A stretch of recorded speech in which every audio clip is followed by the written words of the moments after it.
Praise the Lord. கர்த்தருடைய நாமம் மகிமைப்படுவதாக. இந்த நல்ல வாய்ப்பை எனக்கு கொடுத்த எங்கள் டேடிக்கு ஆண்டவராக இயேசு கிறிஸ்துவின் நாமத்தினால என்னுடைய நன்றி நான் தெரிவித்துக் கொள்கிறேன்.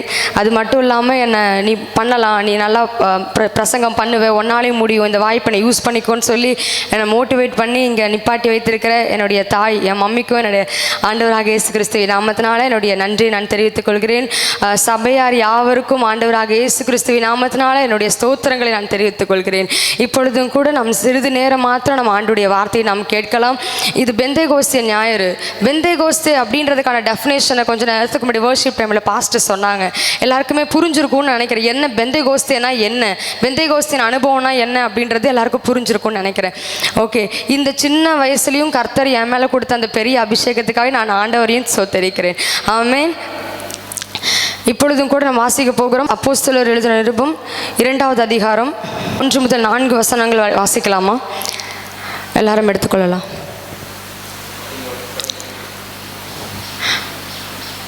எல்லாரும் சேர்ந்து வாசிப்போம். பெந்தேகோஸ்தே என்னும் நாள் வந்தபோது அவர்கள் எல்லாரும் ஒருமனப்பட்டு ஓரிடத்தில் வந்திருந்தார்கள். அப்பொழுது பலத்த காற்று அடிக்கிற முழக்கம் போல வானத்திலிருந்து சடுதியாய் ஒரு முழக்கம் உண்டாகி அவர்கள் உட்கார்ந்திருந்த வீடு முழுவதையும் நிரப்பிச்சு. எல்லாரும் சேர்ந்து வாசிங்க 3வது வசனம். அல்லாமலும் அக்கினிமயமான நாவுகள் போல் பிரிந்திருக்கும் நாவுகள் அவர்களுக்கு காணப்பட்டு அவர்கள் ஒவ்வொருவர் மேலும் வந்து அமர்ந்தது. அவர்கள் எல்லாரும் பரிசுத்த ஆவியினாலே நிரப்பப்பட்டு ஆவியானவர் தங்களுக்கு தந்தருளின வரத்தின்படியே வெவ்வேறு பாஷைகளை பேச தொடங்கினார்கள். ஆமென். இந்த பெந்தேகோஸ்தே ஞாயிறுனா எல்லா சபைகளிலுமே அப்போஸ்தலர் 2வது அதிகாரத்தை தான் வாசிப்பாங்க. இன்னைக்கும் கூட நம்ம வாசிச்சோம். ஆவியானவர் பெந்தேகோஸ்தே ஞாயிறுன்ற எப்போ அடையாளப்படுத்தப்பட்டுச்சு அப்படின்னு சொன்னா, ஆவியானவர் ஊற்றப்பட்ட மேல் வீட்டு அறையில் சீஷர்கள் கூடியிருந்து ஜெபிக்கும் பொழுது ஆவியானவர் அவருடைய அபிஷேகத்தை ஊற்றப்பட்ட தன்னுடைய மகிமையை வெளிப்படுத்தின நாள் தான் பெந்தேகோஸ்தே ஞாயிறு. ஆமென். ஆவியானவர் ஊற்றப்பட்டதை நம்ம 2 விதமாய் பிரிக்கலாம். ஆவியில நிரப்பப்படுகிற அனுபவம், ஆவியில நடத்தப்படுகிற அனுபவம் சொல்லி 2 விதமா நம்ம பிரிக்கலாம். ஆமென். ஆவியில நிரப்பப்படுகிற அனுபவம் என்றால் என்ன அப்படின்னா, ஆவியானவர் பெந்தேகோஸ்தே நாளில் மேல் வீட்டரில் ஆண்டவர் ஊற்றப்படும் பொழுது அவர்கள் கூடி இருந்த இடம் அசையத்தக்கதான ஒரு அபிஷேகம் அன்றைக்கு ஊற்றப்பட்டது. ஆமென். இன்றைக்கு யாரெல்லாம் நிரப்பப்படுகிற அனுபவத்துக்குள்ள வந்துட்டீங்கன்னு சொல்றீங்க? உங்க கரங்களை பார்க்கலாமா? நிரப்பப்படுகிற அனுபவம் அபிஷேகம் யாரெல்லாம் பெற்றிருக்கீங்க? நான் அபிஷேகம் பெற்றுக்கிட்டேன். ஆமென். அநேக கரங்களை பார்க்க முடியுது. அபிஷேகம் பெற்றவர்கள் எல்லாருமே நிரப்பப்படுகிற அனுபவத்திற்குள்ளாக வந்தவர்கள். நம்மை ஆவியான நிரப்பினார்னு சொன்னா யாருமே அபிஷேகத்தில் அப்படி நின்ன வண்ணமாகவே நாம அபிஷேகத்தை நிறைய மாட்டோம். யாராவது அப்படி நிறையவோமா? அபிஷேகம் வந்துட்டாருன்னா ஆவியானவர் எனக்கு அப்போஸ்தலர் என்ன போடப்பட்டிருக்குது, ஆவியான இறங்கும் பொழுது அந்த கூடி இருந்த இடங்கள் அசைந்ததாம். அப்ப நம்மை அசைப்பது தான் அந்த அபிஷேகம். ஆமென். நிரப்பப்படுகிற அனுபவம் என்பது ஆவியான நமக்குள்ள வந்து நம்மை ஆவிக்குள்ளாக நிரப்புவார். அந்த நிரப்பப்படுகிற அனுபவத்துக்குள்ளாக இன்றைக்கு நம்மள அநேகர் வந்திருக்கிறோம். அநேகருடைய கரங்களை பார்க்க முடிஞ்சது. இன்னொரு விஷயம் என்ன அப்படின்னு சொன்னா, நடத்தப்படுகிற அனுபவம். இன்றைக்கு நான் ஆவியில நடத்தப்படுகிற அனுபவத்தை பத்தி தான் நான் சொல்ல போறேன். ஆவியானவர் நமக்குள்ள வந்துட்டார். அபிஷேகத்தை நம்ம எல்லாருமே பெற்றுக்கிறோம், அப்படித்தானே? அந்த அபிஷேகத்துக்கான பர்பஸ் என்ன? ஆவியானவர் நமக்குள்ள வந்துட்டார். அந்த ஆவியானவர் நமக்குள்ள இருப்பதற்கான நோக்கம் என்ன? எத்தனை பேர் கேட்க ஆயத்தமா இருக்கிறீங்க? ஆமென். அநேக இடங்களில் நான் பிரசங்கித்திருக்கிறேன். ஆனால் நம்முடைய சபையில் இதுதான் முதல் முறையாக நான் காமனாக எல்லாருக்கும் நான் ப்ரீச் பண்ணுறேன். ஸோ என்னுடைய பிரசங்கமும் உங்களுக்கு புரியும்னு சொல்லி நான் நம்புகிறேன். ஆமென். ஓகே, நடத்தப்படுகிற அனுபவம். ஆவியானவர் நமக்குள்ளே வந்து விட்டார்னா, இப்போ தனி ஜபத்தில் வந்து நம்ம ஆவியில் நிரம்பி இருக்கிறோமா? தனி ஜபத்தில் அந்நிய பாஷைகளை பேசியிருக்கிறோமா? ஆலயத்துக்குள்ள அபிஷேக ஆராதனை நடத்தும் பொழுது இப்போ கொஞ்ச நேரத்துக்கு முன்னாடி கூட நல்லா எல்லாரும் விடுதலையாக அபிஷேகத்தில் நிரம்பி இருக்கிறோமா? இது நிரப்பப்படுகிற அனுபவம். கட்டாயம் நம்முடைய வாழ்க்கையில் நிரப்பப்படுகிற அனுபவம் வேண்டும். அடுத்ததாக நடத்தப்படுகிற அனுபவம். இந்த நடத்தப்படுகிற அனுபவத்தில் தான் ஆவியானவர் ஆப்ரேட் ஆக ஆரம்பிப்பார். ஆமென். எத்தனை பேருக்கு புரியுது? ஆவியானவர் உள்ள வர்றது ஃபர்ஸ்ட் லெவல். நம்ம நிரப்பப்படுகிற லெவலில் மட்டுமே இருக்கக்கூடாது. நிரப்பப்படுற லெவலில் இருக்கிறோன்னா ஆவியானவர் நமக்குள்ளே வந்துட்டாருன்றதுக்கான அடையாளம். எஸ், எனக்குள்ள ஆவியானவர் இருக்கிறார். நான் அந்த ஆவியானவர் நம்ம யூஸ் பண்ணுறோம் அப்படின்றது தான் நம்ம நடத்தப்படுகிற அனுபவம். ஆவியானவர் நமக்குள்ள அவர் உறங்குகிற ஆவியானவராக இல்லாதபடிக்கு நம்மை செயல்படுத்துகிற ஆவியானவராக இருப்பார். ஆமென். இந்த அப்போஸ்தலர் 1வது வசனத்தில் 2வது அதிகாரம் 1வது வசனத்தில் 4வது வசனம் வரைக்கும் இருக்கிற எல்லாமே நிரப்பப்படுகிற அனுபவம். நாம் ஆவியில் நிறந்தது மாத்திரம் அல்லாமல் நம்ம நடத்தப்படுகிற அனுபவத்துக்குள்ளாகவும் வர வேண்டும். இதன் அனுபவத்துக்குள்ள வந்தே ஆகணுமா? இதற்கு என்ன வாக்குத்தத்தம் இருக்குன்னு சொன்னால், யோவேல் 2வது அதிகாரம் 28வது வசனத்தை நீங்கள் எடுத்துக்கிட்டீங்கன்னு சொன்னால், யோவேல் 2வது அதிகாரம் 28வது வசனம், அதற்கு பின்பு நான் மாம்சமான யாவர் மேலும் என் ஆவியை ஊற்றுவேன், அப்பொழுது உங்கள் குமாரரும் உங்கள் குமாரத்திகளும் தீர்க்க தரிசனம் சொல்லுவார்கள், உங்கள் மூப்பர் சொப்பனங்களையும் உங்கள் வாலிபர் தரிசனங்களையும் காண்பார்கள். ஆமென். இது யோவேல் தீர்க்கதரிசினால் கர்த்தர் நமக்கு கொடுத்திருக்கிற வாக்குத்தத்தம். இந்த வாக்குத்தத்தம் நிறைவேறின காலம் தான் அப்போஸ்தலர் 2வது அதிகாரம். எத்தனை பேருக்கு புரியுது? ஆவியானவர் யோவேல் தீர்க்கதரிசி மூலமா ஏற்கனவே வாக்குத்தத்தம் பண்ணப்பட்டவைகளை நிறைவேற்றின அந்த சமயம் தான் அப்போஸ்தலர் 2வது அதிகாரத்தில் மேல்விட்டறையில் ஊற்றப்பட்ட அபிஷேகம். இன்றைக்கும் நமக்காக ஆண்டவர் ஒரு வாக்குத்தத்தத்தை ஆயத்தம் பண்ணி வைத்திருக்கிறார். நம்ம மேல ஆண்டவருடைய அபிஷேகம் ஊற்றப்பட்டிருக்குதுன்னா நம்ம கை தட்டிட்டு நிரம்பிட்டு இருப்பதற்காக அல்ல, இங்கேருந்து கடைசி வரைக்கும் உருண்டு கொண்டு இருப்பதற்காக, அதற்காக அந்த அபிஷேகம் அல்ல. நம்ம மேல ஆண்டவருடைய அபிஷேகம் ஊற்றப்பட்டிருக்குன்னா அதற்கான ஒரு வாக்குத்தத்தத்தை ஆண்டவர் வைத்திருக்கிறார். ஆமென். அதை நிறைவேற்றி முடிக்கும் அளவும் அவர் ஒரு நாள் நம்மை கைவிடவே மாட்டார். ஹல்லேலூயா. அந்த வாக்குத்தத்தம் நிறைவேற வேண்டும் என்று சொன்னால் நம்முடைய வாழ்க்கையில வருகிற சில தடைகளை நாம் மேற்கொள்ள வேண்டும். சில இடத்துல நம்ம எப்படி நடந்துக்கணும், எப்படி நடந்துக்க கூடாது அப்படிங்கிறத ஆவியானவர் நமக்கு உணர்த்தி கொண்டே இருப்பார். இப்போ காரில் நம்ம ட்ராவல் பண்ணுறோம் அப்படின்னா, கார் ட்ராவல் பண்ணும் பொழுது இங்கேருந்து கோயம்புத்தூர் போகணும், இங்கேருந்து சென்னை போகணும் அப்படின்னா ரூட்டு தெரில, எப்படி போகிறதுன்னு தெரில அப்படிங்கும் பொழுது ஜிபிஎஸ் மேப்புடைய அதனுடைய ஹெல்ப் மூலமாக போவோம். எத்தனை பேருக்கு தெரியும்? மேப்பை பார்த்து இந்த மேப் எங்கே போகுதுன்ற அந்த வழியை பார்த்து நம்ம போவோம், அப்படி தானே? அப்போது ஆவியானவர் நம்முடைய வாழ்க்கையில் மேப்பை போன்று இந்த வழியில் தான் நம்ம செல்லணும், இந்த வழியில செல்லக்கூடாதுன்னு சொல்லி ஆவியானவர் நமக்குள்ள வந்துட்டா அவர் நமக்கு ஒரு வழிகாட்டியாய் மாறுகிறார்.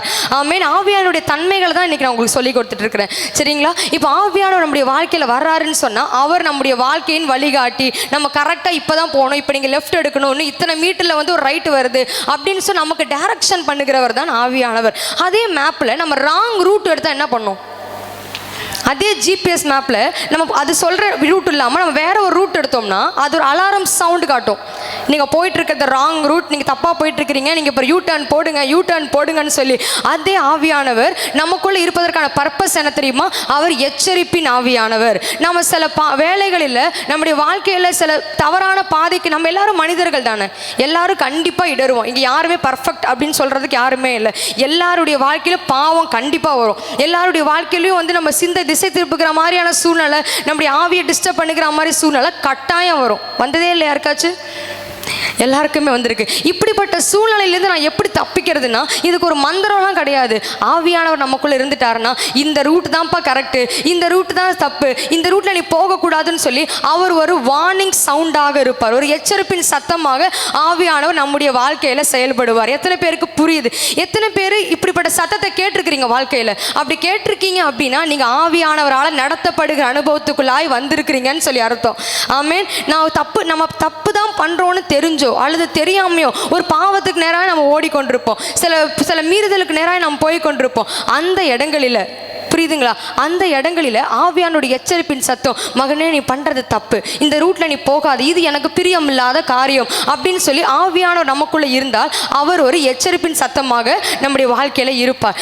ஒருவேளை நம்ம அபிஷேகம் பண்ணப்பட்டிருக்கிறோம், ரட்சிக்கப்பட்டிருக்கிறோம், ஞானஸ்நானம் எடுத்திருக்கிறோம், ஆனாலும் பாவமும் செய்கிறோம், அப்படிப்பட்ட சத்தமே என் காதிலே கேட்கலையே, பட் அந்த சத்தத்தை தாண்டி என்னுடைய பாவம் தான் மேற்கொள்ளுது அப்படிங்கும் பொழுது நம்முடைய ஆவிக்குரிய செவிகள் மழுங்கப்பட்டிருக்கிறது என்று சொல்லி அர்த்தம். ஆவியானவர் நமக்குள்ளே பேசாமல் இருக்க மாட்டார். நம்ம எந்த பாதையை நோக்கி போனால், நம்ம சரியான பாதையை நோக்கி போனால் கூட உள்ளுக்குள்ள ஒரு சமாதானத்தை ஆவியானவர் கொடுப்பார். எத்தனை பேர் உணர்ந்திருக்கீங்க? நம்ம பாதை தப்பாக இருந்தால் கூட ஆவியானவர் இது தப்புப்பா அப்படின்னு நமக்கு உணர்த்துவார். அது ஒரு எச்சரிப்பின் சத்தம். அந்த சத்தத்தை கேட்டு கேட்டு கேட்டு நம்ம டிராவல் பண்ண ஆரம்பிச்சாதான் ஆவியானவரால் நம்ம நடத்தப்படுகிற அனுபவத்துக்குள்ளாய் வந்திருக்கிறோன்னு. சிலர்லாம் இருப்பாங்க, நம்ம தப்புன்னு தெரியும், இது நம்ம பண்ணக்கூடாது, இது பாவத்தை நோக்கி போய்கொண்டிருக்கிற டைரக்ஷன், ஆண்டவர்கிட்டேருந்து என்னை விலக செய்கிற டைரக்ஷன் அப்படின்னு நமக்கு தெரியும், ஆனாலும் இது தப்புன்னு தெரிஞ்சும் நம்ம செய்வோம். அந்த நேரத்தில் ஆவியானுடைய சத்தம் நமக்கு கேட்கப்படலையா அப்படின்னா நிச்சயமாக கேட்கப்பட்டிருக்கும். ஆனால் நம்முடைய ஆவிக்குரிய செவிகள் அடைக்கப்பட்டிருக்கிறது. எத்தனை பேரோட ஆவியானவர் பேசுகிறாரு? நம்ம அநேக நாள் நம்முடைய ஆவிக்குரிய செவிகளை நாம் அடைச்சி வச்சிருக்கிறோம். ஆவியானுடைய சத்தத்தை நாம் கேட்கக்கூடாதபடிக்கு நம்முடைய செவிகள் அடைத்து வைத்திருக்கிறோம். நான் ஒன்று சொல்லட்டுமா? கர்த்தர் உங்கள் மேலே அபிஷேகத்தை ஊற்றினதற்கு ஒரு பர்பஸ் இருக்கா இல்லையா? பக்கத்தில் உள்ளவங்களை பார்த்து கேளுங்க. ஒன்று ஆண்டவர் நினைப்பிருக்காருன்னா, உங்களை ஆண்டவர் நினைப்பிருக்கிறாருன்னா, உங்கள் மேலே ஒரு அபிஷேகம் இருக்குன்னா கண்டிப்பாக அதுக்கு ஒரு நோக்கம் இருக்கும். ஆமென். சும்மா கை தட்டுவதற்காக அல்ல. உங்கள் கிராமத்தில் உங்கள் குடும்பத்தில் கர்த்தர் உங்களை தான் அடையாளப்படுத்தணும்னு நினைக்கிறாரு. அபிஷேகம்னா என்ன தெரியுமா? நான் மெடிடேட் பண்ணும்போது எனக்கு கிடைச்ச ஒரு வேர்டு அபிஷேகம். Anointing is called a transformation. நம்மை மறுரூபப்படுத்துவது தான் அபிஷேகம். ஆமென். நம்ம இப்போ இருக்கிற நிலையிலிருந்து அப்படியே ஒரு வேற ஒரு ரூபமாக மாற்றுவார் ஆண்டவர். அதுதான் அபிஷேகம். நான் ரட்சிக்கப்படுறதுக்கு முன்னாடி எனக்கு இந்த கேரக்டர் இருந்துச்சு, அப்புறமும் அதே கேரக்டர் ட்ராவல் ஆகுது, ஆனால் நான் அபிஷேகம் பெறுறேன், ஆனால் அந்நிய பாஷையில் பேசுகிறேன் அப்படின்னா அது அபிஷேகம் கிடையாது. அது உங்களுக்குள்ள நிரப்பப்படுகிற அனுபவம் மாத்திரமே, அது நடத்தப்படுகிற அனுபவம் அல்ல. அபிஷேகம் ஆவியானவர் உங்களுக்குள்ள வந்துட்டாருன்னா அவர் சகலவற்றையும் புதுப்பிக்கிறவர், அவர் டிரான்ஸ்ஃபர்மேஷன் பண்றவர். எத்தனை பேருக்குள்ள ஆவியானவர் பேசுறார்? பழைய மனிதன், அதே மனிதன் இன்னும் உங்களுக்குள்ள இருக்கிறாங்க. அதே ஜென்ம சுபாவம் நமக்குள்ள இருக்கு. பழைய பாவம் திரும்ப திரும்ப நமக்கு எட்டி பார்த்துட்டே இருக்குது. யார் என்ன சொன்னாலும் அந்த சொல்ற அந்த 1 வீக் மட்டும் தான் நம்ம மெயின்டைன் பண்றோம். நம்ம சில நேரத்தில் பழிபடுத்தி பாஸ்டர் மூலமா எச்சரிப்பின் சத்தம் வரும், இது நீ பண்ணிட்டு இருக்கிற இது ரொம்ப தப்புன்னு சொல்லி. தெரிந்தோ தெரியாம கர்த்தர் ஊழியக்காரங்க மூலமும் உங்கள்கிட்ட பேசிட்டு இருப்பார். நம்முடைய இருதயத்தை கடினப்படுத்துகிறோம். இதெல்லாம் ஒன்றும் தப்பு கிடையாது, நம்ம அசட்டையா எண்ணுகிறோம். இதனால தான் கர்த்தருடைய சத்தத்தை நம்மளால கேட்க முடியல. ஆவியானவர் இன்றைக்கும் ஊற்றப்பட்டதுக்கான நோக்கம் என்ன தெரியுமா? ஆவியானவர் ஊற்றப்படுவதற்கு முன்னாடி இயேசு கிறிஸ்து மாம்சமா இந்த பூமியில் இருந்தார். அதனால யார் யாருக்கு என்னென்ன தேவையோ, யார் யாருக்கு எப்பப்பெல்லாம் ஒரு நீடு இருக்கோ, ஒரு அவசியம் இருக்கோ, ஹெல்ப் இருக்கோ, ஆண்டவர் அவராகவே போய் நின்று அங்கே உதவி பண்ணுவார், மரித்தவர்களை எழுப்புவார், வியாதியஸ்தர்களை சுகப்படுத்துவார். ஆனால் ஆவியானவர் பரலோகத்துக்கு எடுத்துக்கொள்ளப்படும் பொழுது நம்ம எல்லாரையும் பார்த்து ஆண்டவர் சொல்றாரு, அதாவது சீஷர்களை பார்த்து ஆண்டவர் சொல்றாரு, நான் எடுத்துக்கொள்ளப்பட்டதான், இயேசுன்ற நான் எடுத்துக்கொள்ளப்படுறேன், ஆனால் எனக்கு பதிலாக தேற்றரவாளனாகிய பரிசுத்த ஆவியானவரை உங்களிடத்துல அனுப்புகிறேன்னு சொல்லி. இங்கிலீஷ் பைபிளை தேற்றரவாளன்னு சொன்னால் ஹெல்ப்பர்னு போட்டிருக்கு. ஹெல்ப்பர்னா உதவி செய்கிறவங்க. நம்ம உதவி எப்போ தெரியுமா தேவைப்படும்? நம்முடைய இயலாமையில தான் உதவி தேவைப்படும். ஆமீன். நமக்கு எந்த இடத்துல முடியலையோ அங்கே நமக்கு யாரோ ஒருத்தவங்களுடைய ஹெல்ப் தேவைப்படும். ஆமீன். எந்த இடத்துல என்னால் பாவத்தை நான் இந்த பாவத்தில் விடுபடணும்னு நான் நினைக்கிறேன், என்னால் முடியலன்னா ஆவியானவரை நோக்கி நான் பார்க்கணும். ஆமீன். அவர் தேற்றரவாளன், ஹீ இஸ் அ ஹெல்ப்பர். அப்பா எனக்கு உதவி செய்யுங்க அப்பா, இந்த பாவத்துலேருந்து நான் மீண்டு வரணும்னு நான் நினைக்கிறேன், இதை நான் செய்யக்கூடாதுன்னு தான் நான் நினைக்கிறேன், ஆனால் நான் ஏதோ ஒரு இதில் நான் செஞ்சிடறேன் ஆண்டவரேன்னு சொல்லி எடுத்துக்கொள்ளலாமா? ரோமர் எழுதின புஸ்தகம் 7வது அதிகாரம் 15வது வசனம் வாசிக்கலாமா? ரோமர் 7:15. எப்படி எனில் நான் செய்கிறது எனக்கே சம்மதி இல்லை, நான் விரும்புகிறதை செய்யாமல் நான் வெறுக்கிறதையே செய்கிறேன். எத்தனை பேர் இந்த வசனத்துக்கு உட்பட்டிருக்கிறோம்? நான் செய்கிறது எனக்கே சம்மதி இல்லை அப்படின்னா எனக்கே பிடிக்கல தான், நான் இது தப்புன்னு எனக்கு தெரியுது தான், ஆனால் நான் அதை செஞ்சுட்டு தான் இருக்கிறேன். இந்த மாதிரி நேரத்தில் நமக்கு ஆவியானவரோட ஹெல்ப் வேணும். ஆமேன். இந்த மாதிரி நேரத்தில் நமக்கு நான் ஒரு டிவியில் ஆடெல்லாம் இந்த மாதிரி பார்ப்பேன். நான் இந்த ட்ரக் அடிக்டாக இருக்கிறவங்க, இந்த மாதிரி இந்த குடிக்கிறவங்க, இந்த சிகரெட் பிடிக்கிறவங்க, இந்த மாதிரி ஆட்கள் அதுலேருந்து விடுபட முடியலாதவங்களுக்கு ஒரு கோச்சிங் கிளாஸ் மாதிரி ஒரு அவேர்னஸ் கிளப்பு மாதிரி அவங்களுக்கு ஏற்படுத்தி அவங்களுக்கு சில மெடிசன்ஸ் எல்லாம் கொடுத்து அந்த அடிக்ஷன்லேருந்து வெளில கொண்டு வரதுக்காக சில பணங்களை கட்டி குடிக்கிறவங்களெல்லாம் அங்கே அனுப்புகிறாங்களாம். நான் சில ஆட் டிவி நியூஸில் நான் பார்க்குறேன். நான் அதில் அனுப்பி வந்ததுக்கப்புறம் என் ஹஸ்பண்ட் குடிக்கிறதே இல்லைங்க, என் அண்ணன் குடிக்கிறதே இல்லைங்க, போதைப் பொருள்லேருந்து வெளில வந்துட்டாங்க, நல்ல சாட்சியை கேட்குறாங்க. ஆனால் ஒரு 2-3 மாதத்துக்கு அப்புறம் அகைன் அவங்களுக்கு அந்த பழக்கம் துவங்குது. ஏன்னா இது மனிதனால் கொடுக்குற ரெமிடி. நீங்கள் நினைக்கிறீங்க இதுக்கு இந்த மாத்திரை போட்டு அந்த பாவத்துலேருந்து நான் வெளில வந்துடலாமா, இந்த மருந்து எடுத்துக்கிட்டால் நான் பாவத்துலேருந்து வெளியில் வந்துடலாமா, ஒரு நாளைக்கு நான் 10 அதிகாரம் படித்தா வெளியில் வந்துடலாமான்னா இல்லை. ஆவியானவருடைய உதவி நமக்கு தேவை. ஏன்னா அவர் பேர் தேற்றரவாளன், அவர் நமக்கு உதவுவதற்காக தான் ஆவியானவர் நமக்குள்ளே இருக்கிறார். எத்தனை பேருக்கு புரியுது? இன்னைக்கு இந்த வசனத்தை நீங்கள் படிக்க போகிறீங்க, நான் செய்கிறது எனக்கே சம்மதி இல்லை. எத்தனை பேர் இப்படி நாம யோசிச்சிருக்கோம்? எஸ், நான் இதை பண்ணுறேன் தான், ஆனால் இது எனக்கே பிடிக்கல, நான் இப்படி நடந்திருக்க கூடாது தான், ஆனால் அது எனக்கே பிடிக்கல, நான் செஞ்சுட்டேன், நான் இந்த மாதிரிலாம் பேசியிருக்க கூடாது தான், நான் இந்த மாதிரியான பாவத்தை நோக்கி நான் போயிருக்க கூடாது தான், ஆனால் அதை நான் பண்ணிட்டேன். அப்படிப்பட்ட நேரத்தில் நம்ம யாரை நோக்கி பார்க்கணும் தெரியுமா? சாரி மனிதர்களை நோக்கி பார்க்கக்கூடாது. இன்றைய நாளில் நமக்கு ஏன் தெரியுமா ஆவியானோட சத்தத்தை நம்ம கேட்டு பழகலை? நமக்கு வர சின்ன சின்ன பிரச்சனைலையும் நம்ம மனுஷங்களை தொடர்பு கொள்கிறோம். ஆமென். இப்போ எனக்கு ஒரு பிரச்சனை, எனக்கு ரொம்ப மனசு கஷ்டமாக இருக்குது, எங்கள் அம்மாட்ட போய் நான் அழுகிறேன்னு வச்சுக்கோங்களேன். என் மம்மி வந்து எனக்கு சில ஆலோசனை சொல்லுவாங்க, சில அறிவுரை சொல்லுவாங்க. அதை நான் கேட்டதுனால அது சரியாகவும் இருக்கலாம், தவறாகவும் இருக்கலாம். அவங்களும் மாம்சீகம், நானும் மாம்சமான மனுஷன் தான். சரிங்களா? நாளைக்கு இன்னொரு பிரச்சனை வரும். என் மைண்ட் என்ன தோணுன்னா, ஆட்டோமேட்டிக்காக என் மம்மிட்ட போய் நான் பேசணும், ஆட்டோமேட்டிக்காக நான் டேடிட்ட சொல்லணும், அவங்களுடைய ஆலோசனை. அப்போ சிந்தை முழுவதுமாய் மனித ஆலோசனையினால் நாம் நிரப்பி வைத்திருக்கிறோம். ஆவியானுடைய சத்தத்தை கேட்பதற்கு நம்ம சிந்தையில இடம் கொடுக்கவில்லை. ஆமீன். அதே ரோமர் எழுதின புஸ்தகம் 7வது அதிகாரம் 11வது வசனத்தை வாசிக்கலாமா? ரோமர் 7:11. பாவமானது கற்பனையினாலே சமயம் பெற்று என்னை வஞ்சித்து அதனாலே என்னை கொன்றது. பாவம், எது பாவம்? கர்த்தரை விட்டு விலக செய்கிறது, குடிப்பது, திருடுறது, கெட்ட வார்த்தை பேசுறது, பொய் பேசுறது, அடிக்கிறது, இதெல்லாம் பாவமானா கண்டிப்பாக விபச்சாரம், வேசித்தனம், இதெல்லாமே பாவம் தான். ஆனால் இதையும் தாண்டி ஒரு சூப்பரான சீக்ரெட் பாவம் இருக்குது. இன்றைக்கி நம்ம கிறிஸ்தவ உலகத்தில் பெந்தேகோஸ்தே வட்டாரத்தில் அநேகர் நம்ம இப்படிப்பட்ட பாவத்தில் மாட்டிகிட்டு இருக்கிறோம். வெளியரங்கமாக குடிக்கிறோமான கிடையாது, வெளியரங்கமாக தப்பு பண்ணுறோமான கிடையாது. ஆனால் வேதம் சொல்லுது பாவம் எங்கே ஸ்டார்ட் ஆகுதுன்னா, பாவமானது கற்பனையினாலே சமயம் பெற்று சான்ஸ் பார்த்துட்டு இருக்கு. உங்களுடைய சிந்தை, இந்த சிந்தையை நீங்கள் மனிதர்களுக்கு இடம் கொடுத்தீங்கன்னா அந்த சான்ஸ்குள்ள மனிதர்கள் உள்ளே வருவாங்க. இந்த சிந்தனையில் வேற ஏதாவது உலக பாவத்துக்கு நீங்கள் இடம் கொடுக்குறீங்கன்னா அந்த சின்ன சான்ஸில் உலகம் உள்ளே வரும். எத்தனை பேரோட ஆவியானவர் பேசுகிறார்? ஆமென். உங்கள் சிந்தனையில் ஒரு சின்ன ஒரு பலூனில் வந்து ஒரு குட்டி ஒரு ஓட்டை போட்டு நீங்கள் பலூனை எவ்வளோ நீங்கள் ஊதிக்கிட்டே இருந்தால் கூட அது வழியாக ஒரு பக்கம் காற்று வெளில போய்கிட்டே இருக்கும். அந்த ஓட்டை தான் பிசாசுக்கு நாம் கொடுக்குற இடம்.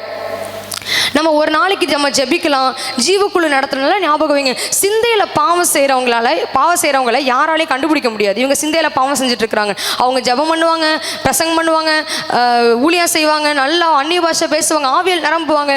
ஆனால் அவங்க நிரப்பப்படுகிற அனுபவத்துக்குள்ளே மட்டுமே இருப்பாங்க. நடத்தப்படுகிற அனுபவத்தில் இருக்கிறவங்க சிந்தையை ஆவியானவருக்கு ஒப்பு கொடுத்துருவாங்க. ஆமென். எத்தனை பேருக்குள்ள ஆவியானவருடைய வார்த்தை ஆண்டவர் பேசி கொண்டிருக்கிறார்? நம்முடைய சிந்தை பரிசுத்தமாக்கப்பட வேண்டும். ஏன் பரிசுத்தமாக்கப்பட வேண்டியன்னா, அழுக்கா இருக்கான்னா வேதம் சொல்லுது பாவமானது கற்பனையினாலே சமயம் பெற்று. இதை நம்ம ஒரு பாவத்தை நம்ம எக்ஸிக்யூட் பண்ணுறதுக்கு முன்னாடியே நம்முடைய கற்பனையில் அதுக்கான ஒரு ப்ளூ பிரிண்ட்டை போடுறோம். இன்றைக்கி நான் இங்கேருந்து கிளம்ப போகிறேன், வீட்டை விட்டு நான் இங்கே போக போகிறேன், இந்நேரம் மீட் பண்ண போகிறேன், இல்லை இந்த செயலை நான் செய்ய போகிறேன், இது தப்பு தான் இருந்தால் இது வந்து கர்த்தருடைய பார்வைக்கு முன்னாடி தப்பு, என் மனுஷ பார்வைக்கு முன்னாடி தப்பு, அதை நான் இப்படி செஞ்சு இப்படி நான் அதை மலிப்பிக்கலாம், இவங்க இதை இப்படி கேட்டால் அதை அப்படி மாற்றிக்கலாம். இது பாவம். நீங்கள் எக்ஸிக்யூட் பண்ணலைனாலும் அந்த பாவம் எங்கே அரங்கேற்றப்படுதுன்னா சிந்தனையில் அரங்கேற்றப்படுது. ஆமென். இந்த சிந்தனை முழுவதுமாய் ஆவியானவர் ஆக்கிரமிக்க கூடாதபடிக்கு உலகம், மனிதர்கள், இல்லை வந்து உலகத்தில் வந்து இவங்க இப்படி கேட்டால் இப்படி சொல்லி இங்கே எஸ்கேப் ஆயிடலாம், அவங்க அப்படி கேட்டால் அங்கே இப்படி ஒரு பொய்யை சொல்லி இப்படி மாட்டிக்கலாம், இப்படி மாற்றி விட்டுக்கலாம் அப்படின்னு சொல்லி நம்முடைய கற்பனை முழுவதுமாய் ஒரு பிசாசு ஆக்கிரமிப்பு பண்ணிட்டு கொண்டிருக்கிறதுனால நம்முடைய சிந்தையை ஆவியானவர் இன்னும் முழுமையாக ஆளுகை செய்ய நம்ம விட்டு கொடுக்காமல் இருக்கிறோம்.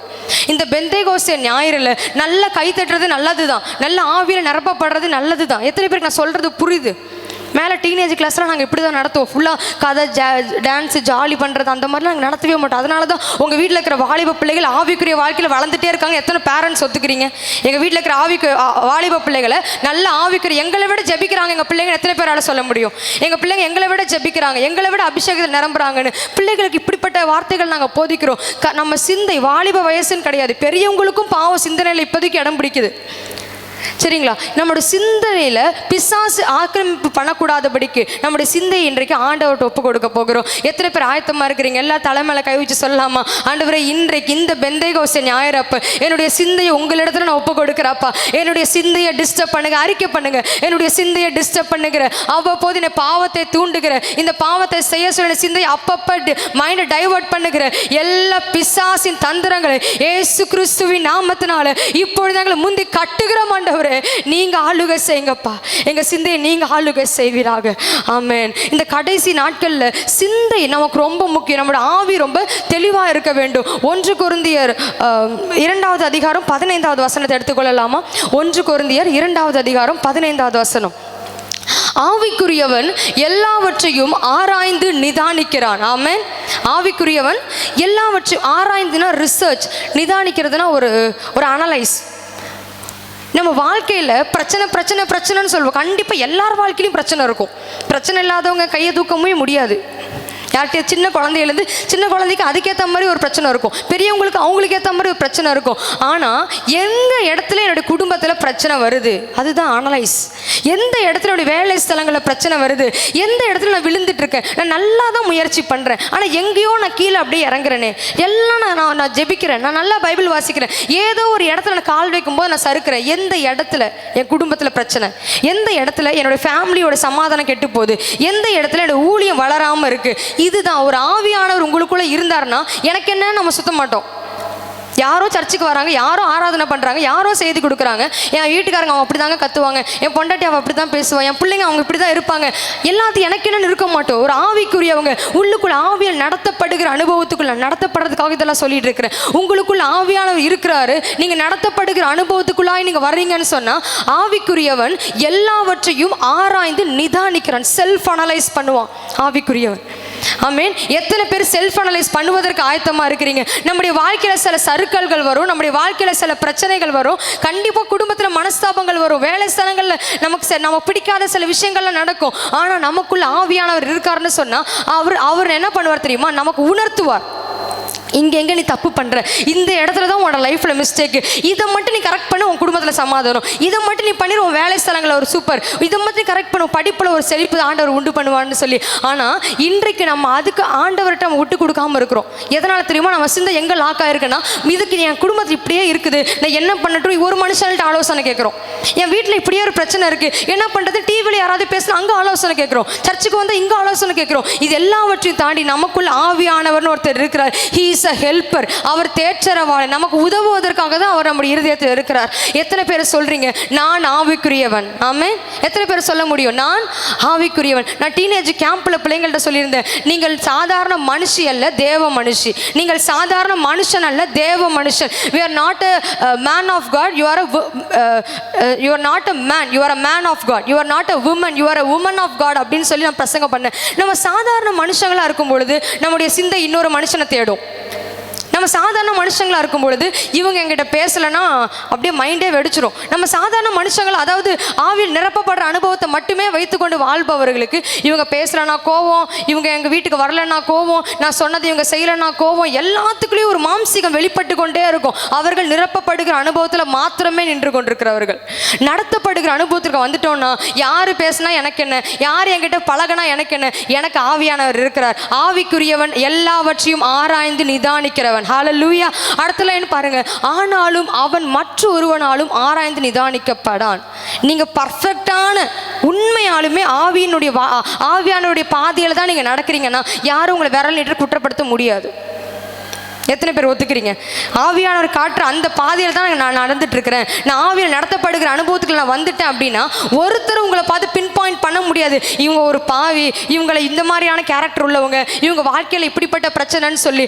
அப்போஸ்தலர் 1வது அதிகாரம் 8வது வசனத்தில் இப்படி ஒரு வசனம் இருக்கு, பரிசுத்த ஆவி உங்களிடத்தில் வரும்பொழுது நீங்கள் பலன் அடைந்து எருசலேமிலும் யூதேயாவிலும் சமாரியாவிலும் பூமியின் கடைசி பரியந்தமும் எனக்கு சாட்சிகளாய் இருப்பீர்கள். ஹல்லேலூயா. கர்த்தருக்கு சாட்சியா இருக்கிறதுக்காக தான் அந்த அபிஷேகம் நமக்குள்ள ஊற்றப்பட்டிருக்கு. அபிஷேகம் ஊற்றப்படுவதற்கு முன்பதாக நம்ம சாட்சியை இழந்தவர்கள் தான்.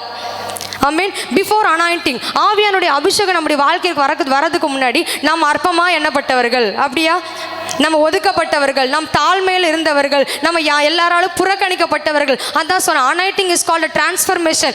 ஆவியானவர் நமக்குள்ள வந்துட்டார்னு சொன்னா நம்மை மறுரூபப்படுத்துகிறவர் தான் ஆவியானவர். ஹல்லேலூயா. மறுரூபம் என்று என்ன தெரியுமா? எந்த கிராமத்தில் நம்ம இழிவா பார்த்தாங்களோ அதே கிராமத்தில் பைபிள் எடுத்து எங்க வீட்டுக்கு வாங்க, எங்க வீட்டுக்கு வந்து ஜெபம் பண்ணுங்க. எந்த கிராமத்தில் இதுவே ஒரு சீக்காளி நினைச்சாங்களோ அதே கிராமத்துக்குள்ள என் வீட்டில் ஒருத்தவங்களுக்கு உடம்பு முடியல, நீ வந்து கை வச்சு ஜெபம் பண்ணு. That is called anointing. Amen. அதுதான் அபிஷேகம். நமக்குள்ள அபிஷேகம் இருக்குன்றதுக்கான அடையாளம் என்ன தெரியுமா? போன வாரம் நான் டீனேஜ் கிளாஸ்ல மேல நான் இப்படி ஒரு இது எடுத்தேன். ஒரு ஒரு பாத்திரத்தில் தண்ணி இருக்கு, அது சூடா இருக்கு, நம்ம செக் பண்ணணும்னா என்ன பண்ணுவோம்? கையை உள்ள விட்டு பார்ப்போம், தண்ணி சூடாயிருச்சா அப்படின்னு. ஓகே, தொட்டு பார்க்காம இது சுடு தண்ணி அப்படின்னு தெரியணும்னா அங்க என்ன இருக்கணும்?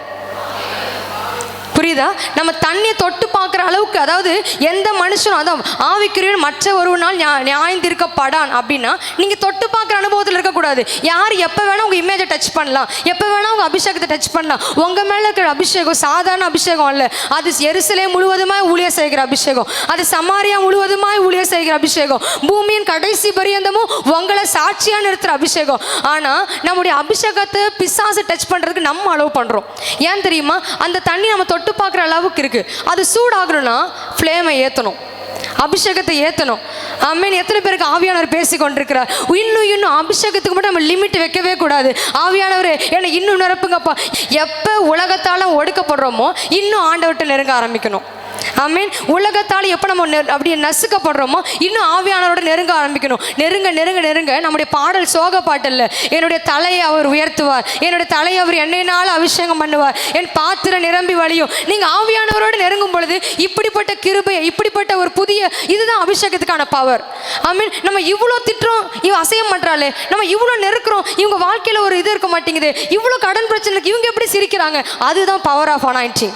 ஆமென். மனுஷர்களுடைய ஆலோசனை நீங்க கேட்குறீங்கன்னு சொன்னா அது உங்களை இன்னும் சோர்வுக்குள்ளாக்கும். ஒருவேளை மனுஷனுடைய ஆலோசனை கேட்குறீங்கன்னா அந்த ஆலோசனை சரியான ஆலோசனையா இருக்கலாம், ஆனா அந்த ஆலோசனைக்குள்ளாக தேவனுடைய ஆவியான உங்கள் இருதயத்தில் செயல்பட வேண்டும். ஆமீன். நான் அடிக்கடி பிள்ளைகள்கிட்ட சொல்லுவேன், யார் உங்கள்கிட்ட என்ன ஆலோசனை சொன்னாலும் அதை நீங்கள் சஜஷனாக மட்டும்தான் எடுத்துக்கணும். டெசிஷன் உங்களுக்கும் உங்கள் ஆவியானவருக்குரியது. ஆமீன். எத்தனை பேர், அது யாராக வேணா இருக்கட்டும், எவ்வளோ பெரிய ஆளாக வேணா இருக்கட்டும், எந்த பதவியில் இருக்கலாம், எந்த ஊழியம் செய்யலாம், யாராக வேணா இருக்கட்டும், அவங்க நமக்கு, எனக்கு அது ஒரு பாலிசி, எங்கள் பிள்ளைங்களுக்கு அதை சொல்லி தருவேன். நானே உங்களுக்கு இதை பண்ணு இதை பண்ணாதுன்னு சொன்னால் கூட அது உங்களுக்கு சஜஷனாக தான் இருக்கணும். எஸ், ஓகே, அவங்களோட ஒப்பீனியனாக சொல்லியிருக்கிறாங்க. டெசிஷன் நீங்கள் ஜெபிச்சு உங்களுக்குள்ள ஆவியானவர் என்ன சொல்கிறாரோ அதுதான் உங்களுடைய வாழ்க்கையில் அரங்கேற்றப்படணும். மனிதர்களுடைய ஆலோசனையில் உங்களுடைய வாழ்க்கை நடக்குதுன்னா ப்ளீஸ் இன்றைக்கு இந்த பெந்தேகோஸ்தே ஞாயிறில் உங்களுடைய வாழ்க்கை மாற்றப்படட்டும். ஆவியானோட கரங்களில் உங்கள் வாழ்க்கை மாற்றப்படட்டும். இந்த கடைசி நாட்கள், யோவேல் 2வது அதிகாரம் 28வது வசனத்தில் நம்ம வாசிச்சோம் இல்லையா? கடைசி நாட்களில் மாம்சமான யாவர் மேலும் என்னுடைய ஆவியை ஊற்றுவேன், அப்பொழுது. இப்போ எத்தனை பேர் விசுவாசமா சொல்ல முடியும்? என் குமாரரும். எத்தனை பேரோட பிள்ளைகள் அபிஷேகத்தில் நிரம்பி இருக்கிறாங்க? எத்தனை பேரோட பிள்ளைகள் அபிஷேகம் பெற்றிருக்கிறாங்க? எத்தனை பேரோட பிள்ளைகள் ஊழியத்தில் இருக்கிறாங்க? இப்போ எல்லாரும் சேர்ந்து வாசிக்கலாமா அந்த வசனத்தை? கடைசி, அதற்கு பின்பு நான் மாம்சமான யாவர் மேலும், இந்த யாவர்ன்றதுல படித்தவர்கள், படிக்காதவர்கள், ஆண்கள், பெண்கள், சிறு பிள்ளைகள், வாலிபர்கள் எல்லாருமே அடங்குவார்கள். ஆனால் தேவை என்ன தெரியுமா? நம்முடைய சிந்தை ஆண்டவரோட லாக்காக இருக்கணும். மனிதர்களோட கண்ட உடன்படிக்கைகளோட இவங்களை நான் கமிட் பண்ணிட்டேன், நான் என்ன பண்ணுறது, நான் கடைசி வரைக்கும் இவங்களை காப்பாற்றுவேன்னு சொல்லிட்டேன், நான் என்ன பண்ணுறது, இவங்களுக்கு நான் வாக்கு கொடுத்துட்டேன், இவங்க என்கிட்ட பேசாமல் இருந்தால் என்ன பண்ணுறதுன்னு சொல்லி நம்முடைய சிந்தை உலக மக்களோட லாக் ஆகாமல் ஆவியானோட லாக் ஆகும் பொழுது அந்த மாம்சமான யாவர்ன்ற இடத்துல நம்மளும் வந்துடுவோம். ஆமென். இப்போ படிங்க. உங்கள் குமாரரும் உங்கள் குமாரத்திகளும் தீர்க்க தரிசனம் சொல்லுவார்கள், உங்கள் மூப்பர்கள் சொப்பனங்களையும் உங்கள் வாலிபர்கள் தரிசனங்களையும் காண்பார்கள். இப்படிப்பட்ட அனுபவம் எத்தனை பேருக்கு வேணும்? ஆமென். இது கடைசி காலம், எழுப்புதலுக்கு நேராக நம்ம வந்து கொண்டிருக்கிறோம். நமக்கு வயசாகுதுன்னு நீங்கள் கவலைப்படலாம், நான் முடிக்க போகிறேன். நமக்கு வயசாகுதுன்னு நீங்கள் கவலைப்படலாம். ஏன்னா 10 வருஷத்துக்கு முன்னாடி நான் எப்படி அபிஷேகத்தில் நிறைஞ்சேன் தெரியுமா? இன்றைக்கு அநேகர் இப்படி சொல்கிறாங்க, ஒரு 10 வருஷத்துக்கு முன்னாடி என்னோட உபவாசம் எப்படி இருந்துச்சு, ஒரு 10 வருஷத்துக்கு முன்னாடி என்னோட ஜப லெவல் எப்படி இருந்துச்சு, நான் எப்படியெல்லாம் ஊழியம் செஞ்ச தெரியுமா? இப்போ எனக்கு கொஞ்சம் வயசாயிருச்சு, கொஞ்சம் பொறுப்புகள் அதிகமாயிருச்சு. இல்லை, நமக்கு வயதாகலாம். உலகத்தில் தான் வயதானவர்களுக்கு ரிட்டையர்மெண்ட் உண்டு.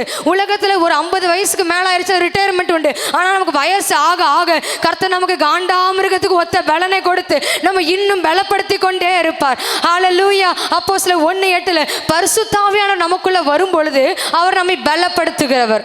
ஆமென். ஆவியானவர் நமக்குள்ள வர்றாருன்னா அவர் நமக்கு பலப்படுத்துகிற ஆவியானவர். சரீரத்தில் சின்னதாக ஒரு தும்மல் வருது, ஒரு சின்னதாக காய்ச்சல் வருதுன்னா உடனே டாக்டரை பார்க்குறோம். ஒரு சின்னதாக ஒரு பிரச்சனைனா உடனே இந்த வைத்தியர்கிட்ட போகலாமா, அவங்கள்ட்ட போகலாமா, இந்த டேப்லெட் வாங்கி போடலாமான்னு.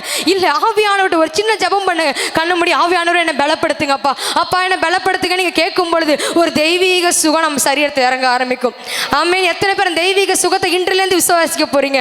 நேற்று வரைக்கும் ஒரு சின்ன தலைவலிக்கு நீங்கள் ஹாஸ்பிட்டல் ஓடனவங்களா இருக்கலாம், சின்ன வயிற்று வலிக்கு நீங்கள் ஹாஸ்பிட்டல் ஓடனவங்களா இருக்கலாம். ஏன் தெரியுமா நம்ம ஓடுறோம்? டாக்டர் மேலே இருந்த நம்பிக்கை நமக்கு ஆவியானவர் மேலே இல்லை. பைபிள் தெளிவாக சொல்லுது, ஆவியானவர் உள்ளுக்குள்ளே வந்துட்டாருன்னா ஒரு பலன் உண்டாகும். அது ஒரு பவர். நம்ம ஜெபிக்க ஜெபிக்க நான் நிறைய டைம் அதை எக்ஸ்பீரியன்ஸ் பண்ணியிருக்கேன். சோர்வா ஜெபத்தில் வருவோம், பலவீனத்தோடு நீங்கள் சர்ச்சுக்கு வருவீங்க. அபிஷேகாரம் நடக்கும் பொழுது கர்த்தர் நீங்கள் நிரம்பும் பொழுது எங்கேருந்து அந்த பலன் வந்துச்சுன்னே தெரியாது. எத்தனை பேர் அதை எக்ஸ்பீரியன்ஸ் பண்ணியிருக்கீங்க, உணர்ந்திருக்கிறீங்க? அதுதான் ஆவியானவருடைய பலன். ஆவியான நமக்குள்ள வரும்பொழுது நாம் பலன் அடைந்து, அந்த பலன் எதற்காக தெரியுமா? திரும்பி நாம் அழுவதற்காக அல்ல. கர்த்தர் கொடுக்கிற பலன் எதுக்கு தெரியுமா? திரும்பி மனிதர்கள் நோக்கி பார்ப்பதற்கு அல்ல. நாம் பலன் அடைந்து எருசலேமிலும் யூதேயா முழுவதிலும் சமாரியாவிலும் பூமியின் கடைசி பரியந்தம் ஆண்டவருக்கு நாம் சாட்சியாக, நம்முடைய வாழ்க்கைக்கு பூமியில் உள்ள எல்லாருக்கும், நம்முடைய கிராமத்தில் உள்ள எல்லாருக்கும் அது சாட்சியுள்ள வாழ்க்கையா இருக்க வேண்டும். ஹல்லேலூயா. எல்லாரும் எழுந்து நிற்கலாமா? கடைசி காலத்தில் என் மேல உங்க அபிஷேகத்தை ஊற்றுங்கப்பா. இது பெந்தேகோஸ்தே ஞாயிறு. எழுப்புதல் நாட்கள்ல நாம் வேடிக்கை பார்க்கிறவர்களா இருக்கக்கூடாது.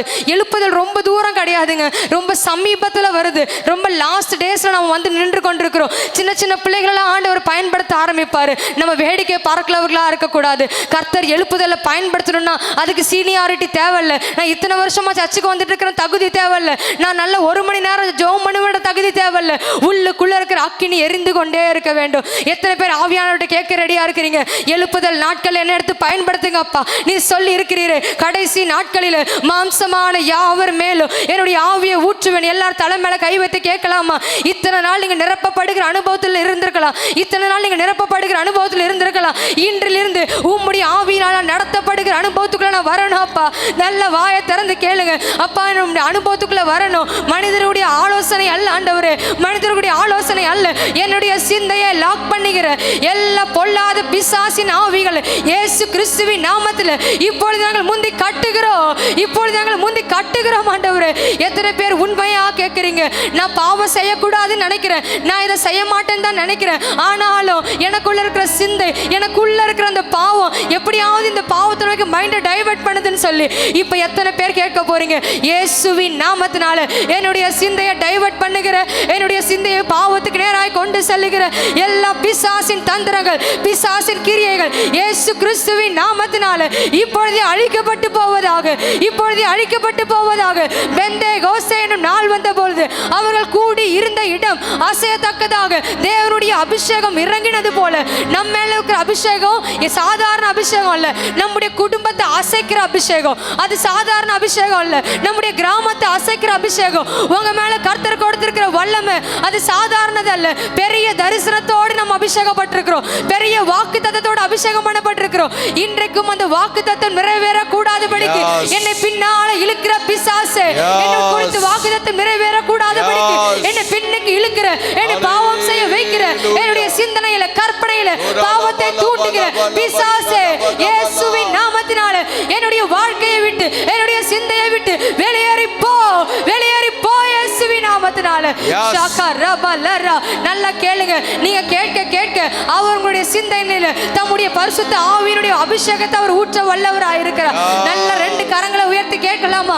ஆவியானவரே என்ன நிரப்புங்க, என்ன நிரப்புங்க, என்ன நிரப்புங்க. என்னுடைய பாத்திரம் நிரம்பி வழியத்தக்கதாக கணுக்கால் அளவு அல்லப்பா, இடுப்பு அளவு அல்ல ஆண்டவரே. நீச்சல் ஆழத்துக்குள்ள உம்முடைய அபிஷேக நதியில நான் நீந்தி நீந்தி மகிழன் ஆண்டவரே.